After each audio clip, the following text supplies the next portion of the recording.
Only the names have been changed to protect the innocent. Fatima Cigarettes, best of all long cigarettes, brings you Dragnet.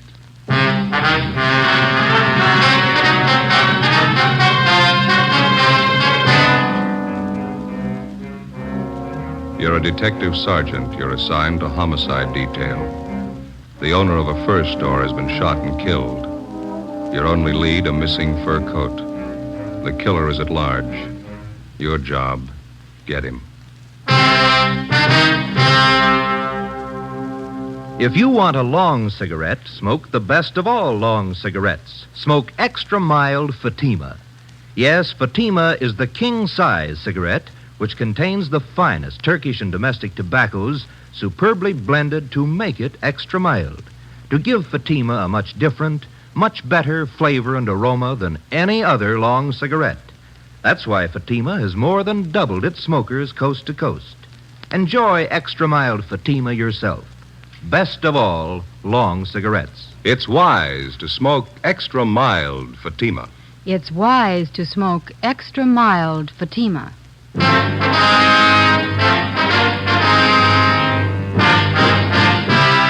Dragnet, the documented drama of an actual crime. For the next 30 minutes, in cooperation with the Los Angeles Police Department, you will travel step by step on the side of the law through an actual case transcribed from official police files. From beginning to end, from crime to punishment, Dragnet is the story of your police force in action. It was Saturday, November 23rd. It was warm in Los Angeles. We were working the night watch out of homicide detail. My partner's Ben Romero. Boss is Blaine Steed, captain of homicide. My name's Friday. It was 6:35 p.m. and we got to the corner of Western and Lexington, a Western fur shop. Hi, Brennan. Hi. What happened, Frank? The owner's been shot. His name's Albert Kreiber. Yeah? Who is that? Mrs. Kreiber. Haven't been able to get anything out of her. Where's the body? In the back. Munkers is back there. Did you call the lab? Yeah. Jones on his way. Photographer and fingerprint men with him. All right, let's take a look. Nothing seems to be messed up. Back room is. It was a small shop. A couple of fur coats on dummies on one side of the store, and on the other, a tall glass case holding about 15 more. Mrs. Kreiber sat on a straight-back chair staring at the floor. We went through the curtains into the back room of the store. Sprawled out on the floor at the far end of the room was the body of a man. He had a fur coat gripped in one hand. Sergeant Moncrief from Hollywood Division was standing by. What do you figure, Monk? Looks like a couple of hours. Did you call the coroner? Yeah. How long you been here, Monk? Just a couple of minutes. You think Mrs. Kreiber moved anything here? I don't think so. She was sitting in that chair when we got here. I don't think she's moved except to call in. Did she put in the call? Yeah. Empty shells are on the floor. Oh, you got a pencil? Yeah. Yeah, 32. Yeah. You think robbery? I don't know. Let's talk to the wife. Wait a minute. Bottle here. Yeah, Sierra Valley Wine Company. World's finest muscatel. 27 cents a pint. Nobody touched this, did they? No, well, I've been here, no. Okay, let's get out front. Anything in the customer files, Brennan? Not so far. Have you tried to talk to Miss Kreiber again? No, pretty bad. No, let's give it a try. Miss Kreiber? I'm Sergeant Friday. This is Sergeant Romero. We'd like to talk to you if we could. We know how you must feel, but there are a few questions that we have to ask you. Did you telephone the police? We have to know how it happened, Miss Kreiber. Miss Kreiber? Mm-hmm. Can you tell us what happened? Who is it? What do you want? We're police officers. Oh, Albert. Albert's dead. Albert! Albert! Someone call the police? Miss Kreiber, we are the police. My husband's been murdered. He's dead. Albert. We better leave her.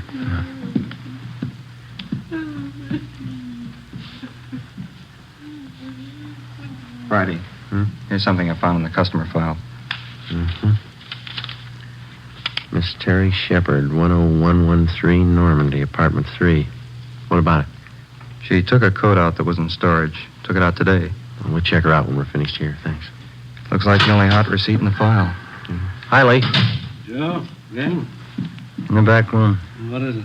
Killing. Moncrief will show you. Okay, let's look. Think we ought to try the wife again? We can try.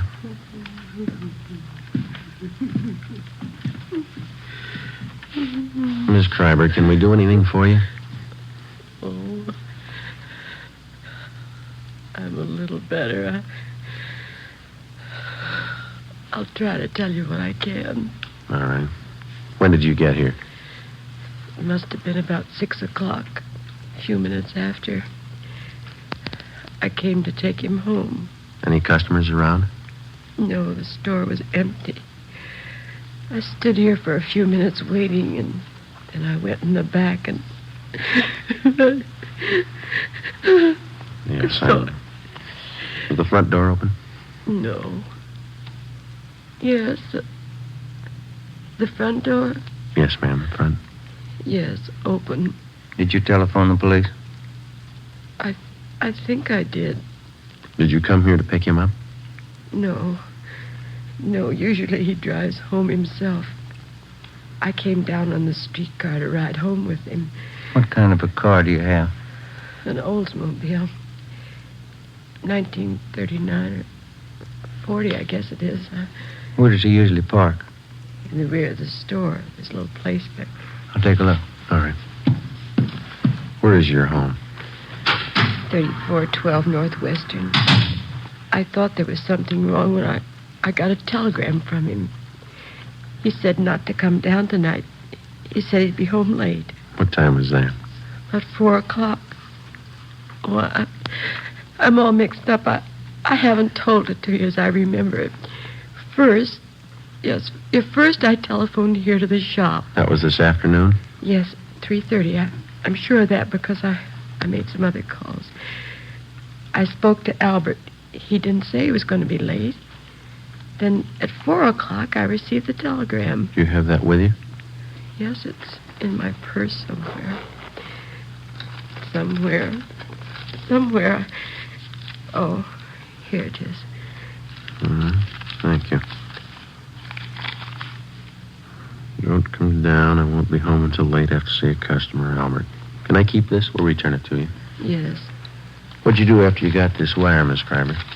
Well, nothing. I thought it was strange, but I didn't think too much about it. Then I started wondering why he didn't say anything over the telephone about being late, so...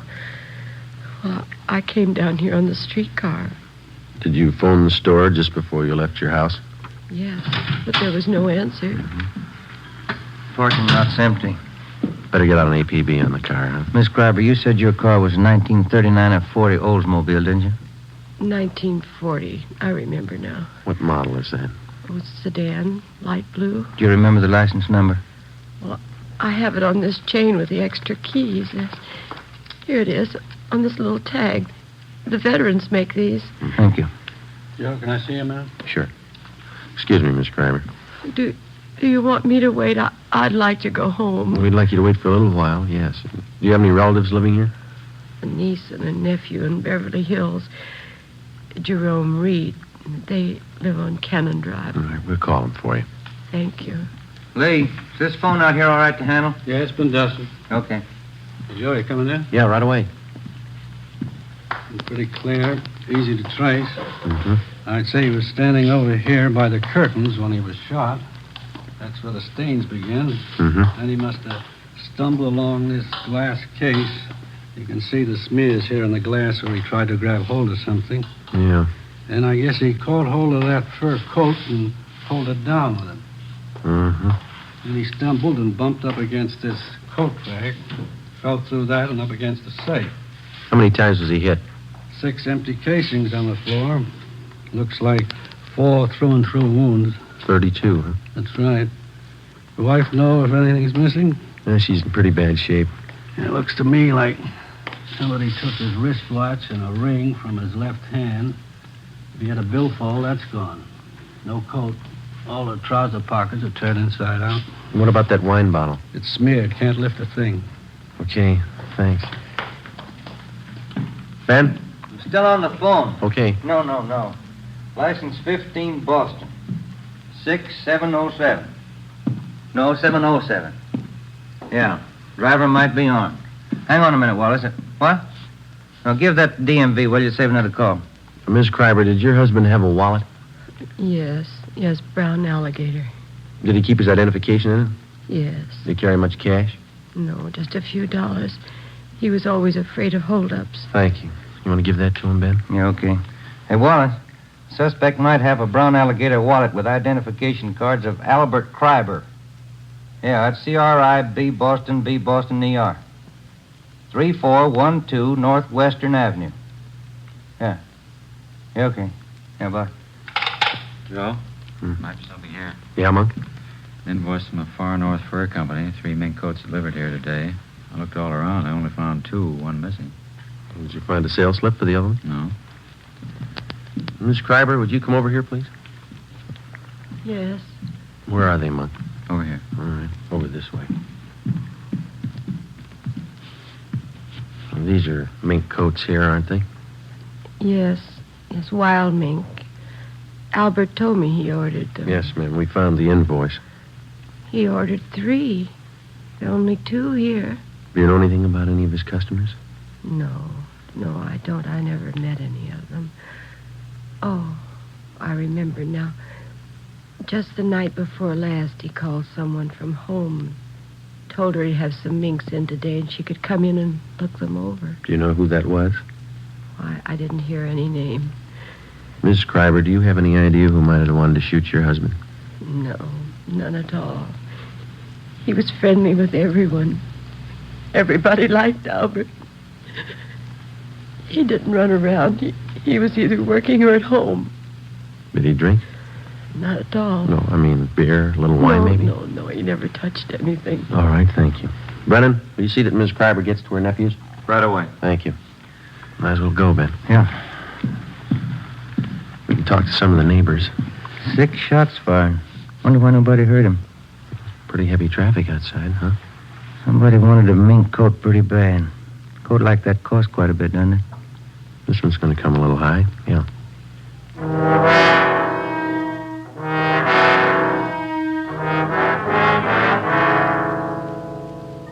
"7:05 p.m. Most of the stores along the street were closed, but a small shoe repair shop across the street was open, so we went over there. On the window was one word, Pete's, and a picture of a shoe. Sitting in the window was a small, dark man wearing a leather apron.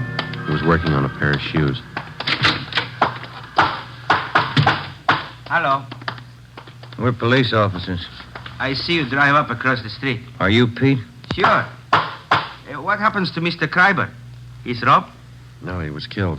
No. Shot? I do not hear anything. Have you been sitting in your window all afternoon? Oh, most all the time. You see, I have machinery here. I advertise that way. People watch me. Mm-hmm. Do you remember seeing anybody going into Mr. Kreiber's this afternoon? This afternoon, the 4-man. 2, 3 long black cars. Uh-huh. Anybody else? Some. Were they women? Officer, they are all women. I see. Did any of them walk out with a new fur coat? They're all done. I do not see all of them, I guess, but I see 2. Can you describe them? One beautiful young girl, tall, red hair. She walk out with big package. What time was that? 3, 4 o'clock. The second woman is about the same time. Funny thing. I do not see the bottle, but Benny from liquor store on corner tell me the second one, the blonde. She buys bottle wine. Did he tell you what kind? No. Reason I remember, I laugh when he tell me. I go over to Benny's for a can of beer. He tells me she buys cheap wine, walks out of Kreiber's with new fur coat. Me, I spend $5 for good wine, and my wife has no fur coat. How old was this blonde? How was she dressed? She's maybe 25. Young, not too young, but young. She has on slacks, gray. Mm-hmm. What kind of a fur coat was she wearing when she came out? Mink. Look from here like mink. I see. Did you notice where she went? The blonde, the gray slacks, mink coat. Yes, it turned the corner onto Lexington and she went up the street. Did you see Mr. Kreiber's car drive away? No, he parked in back. I don't see him come in. I don't see him come out. All right. Thanks a lot, Pete. Mm-hmm. Officer, that blonde, something wrong there. How do you mean? Well, she has got fur coat, but she drinks wrong wine. I don't understand. Why do you say that? $5,000 coat, 27-cent wine. 7:45 p.m. Ben and I questioned Benny Davis at the Safety Liquor Store. He remembered the blonde and said she bought a bottle of Sierra Valley Muscatel from him between 2:30 and 3 o'clock that afternoon. He'd never seen her before. We contacted communications and gave a description of the blonde to supplement the All Points Bulletin. Then we started checking Western Union offices to find out where Mrs. Kreiber's telegram had been sent from. We finally traced it to the office at Normandy and Hollywood Boulevard. The operator who sent the telegram to Mrs. Kreiber also remembered receiving the call. She told us that the person who phoned in the message was a woman. The time, 3:22 p.m. We asked her to put a tracer on it and told her we'd check back. 8:24 p.m. Ben and I went to 10113 Normandy to talk to Miss Terry Shepard, whose name had appeared in the customer files at the fur store. The receipt showed she'd taken a coat out of storage that afternoon. This is something like the place the wife and I used to live in. Yeah? Same people must have built it. Apartment 3. Miss Terry Shepard. All right, come in. The door's open. Find yourself a seat, Fred. I'll be with you in a minute. Police officers, Miss Shepard. Oh? What's wrong? We'd like to talk to you. What about? Wonder if you could come out here, please. Well, I just got out of the shower. You'll have to wait a minute. Yeah? Yeah, this place has got the same floor plan as mine. Kind of small, isn't it? Not too bad. Wonder what rent she pays. You don't mind if I wear this tubing, do you? My hair's wet. It's all right. We're sorry to bother you. What can I do for you? You got a fur coat, Miss Shepard? Yeah, sure. Wonder if we could see it, please. Sure, but I don't think it'll thrill you. It's only muskrat. I bought it in Pittsburgh. Where is it, in Florida? Yeah. I'll get it. It's down the hallway, first door on the right. I think I know where it is. What's this all about, Lieutenant? What time were you at the Western Fur Shop today? Oh, I'd say 3 o'clock. Why? What'd you do while you were down there? I got my coat out of hock. I had it there during the warm weather. Paid the man, signed something, and he put the coat in a box, and I took it. Mm-hmm. Do you know Mr. Kreiber down there, the man that owns the store? You got me. The man was about 50. His hair was a little gray. I hardly even looked at him. This is the only fur coat, Joe. Could have passed for mink when I first bought it. It's pretty sad now, isn't it? Not mink. I'll give that closet a last check. All right. What happened? Did somebody steal a coat? Was anybody else in the store while you were there? Yeah. Yeah, there was another girl there. What was she doing? Nothing, just sitting. Do you remember how she was dressed? She was wearing a gray suit. Slacks. Blonde. Her face wasn't much, but she had a neat little figure. Do you remember anything else about her? Well, I didn't pay that much attention. Anything else in there, Ben? Not a thing, Joe. Maybe I'd better take this towel off my head. It doesn't look so hot when it's wet, but it's natural. It's natural red. Yeah. Is there anything else that you might be able to tell us? I think that's about all. I gave the man my claim check and the money. And he got the coat and put it in a box and gave me a receipt. Mm-hmm. Nothing else? No. Well, when I got the receipt, I saw the blonde walk over and pick up the telephone. I was just leaving then. Did you hear any of the conversation? She asked for Western Union.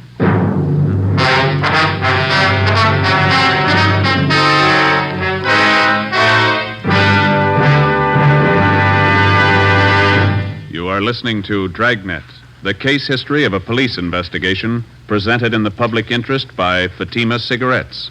If you smoke a long cigarette, it will be in your interest to listen to a typical case history of a Fatima smoker. It's the case of Edith Gwynn, well-known Los Angeles columnist. This is her actual signed statement. It's my job to keep up with what's going on around town. And here's one thing I've noticed lately. More and more people smoking Fatima. You certainly can tell why once you smoke them. I found them milder than any other king-size cigarette, and that's important to me. Yes, I agree. It's wise to smoke extra mild Fatima. And so do more and more smokers every day. Actual figures show extra mild Fatima has more than doubled its smokers coast to coast. So enjoy extra mild Fatima yourself. The king-size cigarette, which contains the finest Turkish and domestic tobaccos, superbly blended to make it extra mild. You will prefer Fatima's much different, much better flavor. You will agree. It's wise to smoke extra mild Fatima. It's wise to smoke extra mild Fatima. The best of all long cigarettes.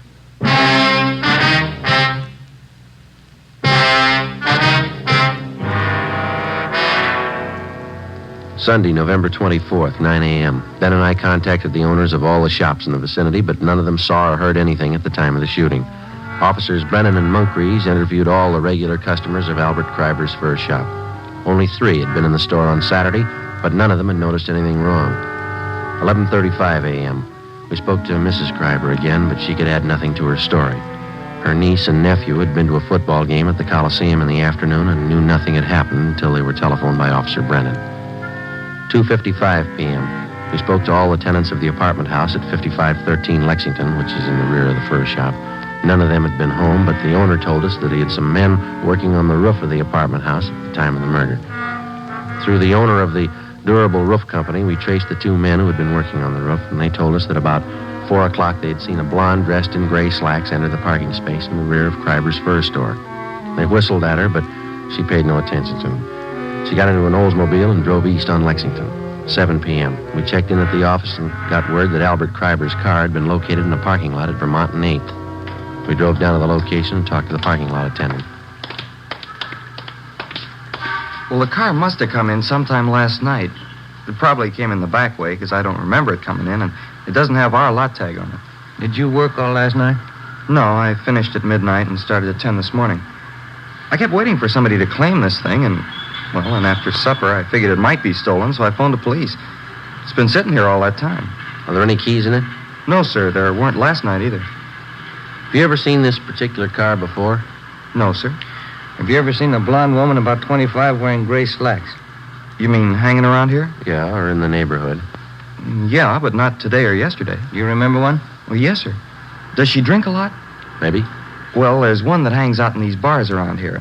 Once in a while, she comes in the lot, but not lately. When'd you see her last? Oh, a couple of weeks ago. Was she with anyone? Yeah, but I don't remember him. I seen her with a lot of different guys. Does she hang around with anybody in particular? Yeah, her husband.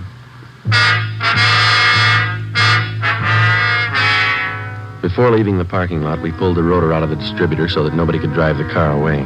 8:12 p.m. We called homicide and asked for more men to canvass the bars in the neighborhood. Ben and I staked out on the car. We sat in our car across the street from the parking lot until midnight. Nobody showed up to claim the car.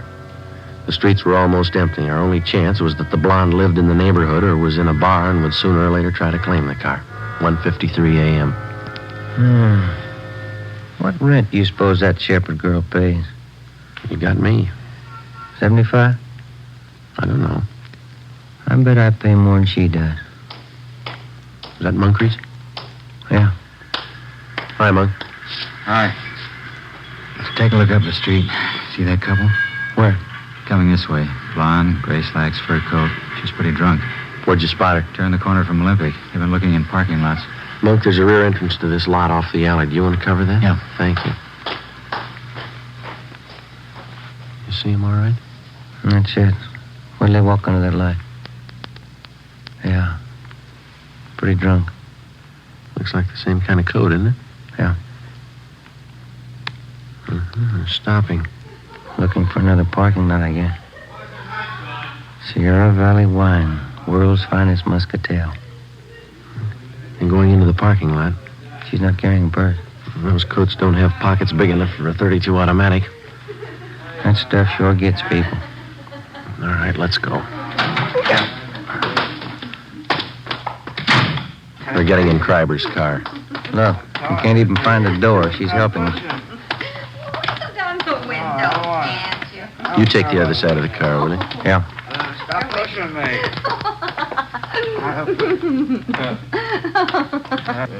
Who are you? Police officers. Can I see your driver's license, please? I ain't got a driver's license. What's going on? What's your name? Betty Moore. What's it to you? The registration slip on the steering column says Albert Kreiber. What's the matter with this car, anyway? Who's Albert Kreiber? Oh, I know who he is. This guy here. Who is this man? Huh? What do you say? He's a friend. That satisfy you? Yeah, What's the matter with this thing? Take a look in the glove compartment, Ben. Okay. Come on, honey. Let's get going, huh? Yeah. It's locked. What do you want in there for? Let me have those keys. Hey, Here you are, Ben. How about going home? there's nothing in there. Let's go. Here's a purse. Give me that. You keep your hands in the wheel. It's a gun, 32. It's his. It's empty anyway. What do they There's want? nothing wrong in that. You have a permit to carry it? Yeah, I got a permit. Can I see it? I lost it. Give me those You keys. keep your hands on that wheel. Here's a wallet, identification cards, Albert Kreiber. Where'd you get these? I don't know. The man's watch, Albert Kreiber engraved on the back. Who's Albert I Kreiber? don't know. I told you. All right, let's get out of the car. Hey, let me push it. Why didn't that car start? All right, come on. Stand up. You get over there. Where'd you get the fur coat? I bought Over it. here. Where? I don't know. Joe, look at her slacks. Wine stains. I spilled wine on them. What kind of wine? Muscatel. Muscatel isn't a red wine, it's a white wine. Who's Albert Kreiber? I don't know. This is his wallet. This is his car. Where'd you get him? I don't know. I don't know. This the gun you shot him with? This the gun you shot him with?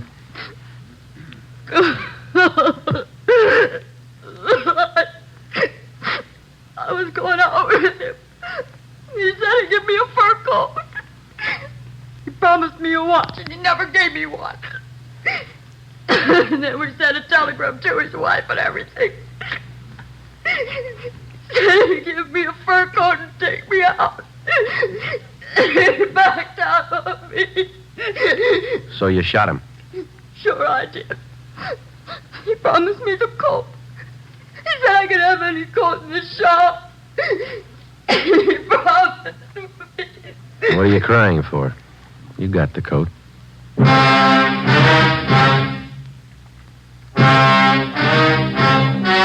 The story you have just heard was true. Only the names were changed to protect the innocent.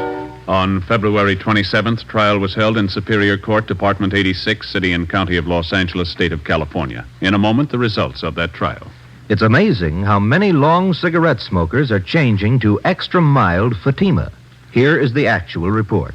From coast to coast, extra mild Fatima has more than doubled its smokers. Yes, more and more smokers every day are discovering that Fatima is the king-size cigarette that is extra mild. Extra mild because it contains the finest Turkish and domestic tobaccos superbly blended to make it extra mild, to give it a much different, much better flavor and aroma. Enjoy extra mild Fatima yourself. Best of all long cigarettes. It's wise to smoke extra mild Fatima. It's wise to smoke extra mild Fatima.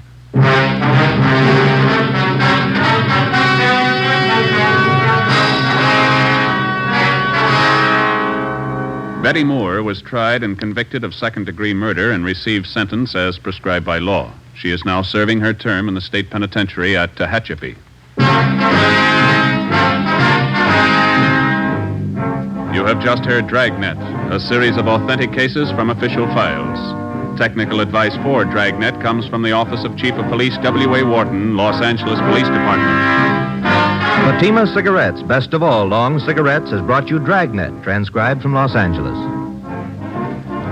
Next, here's Sarah Berner in Sarah's Private Caper on NBC.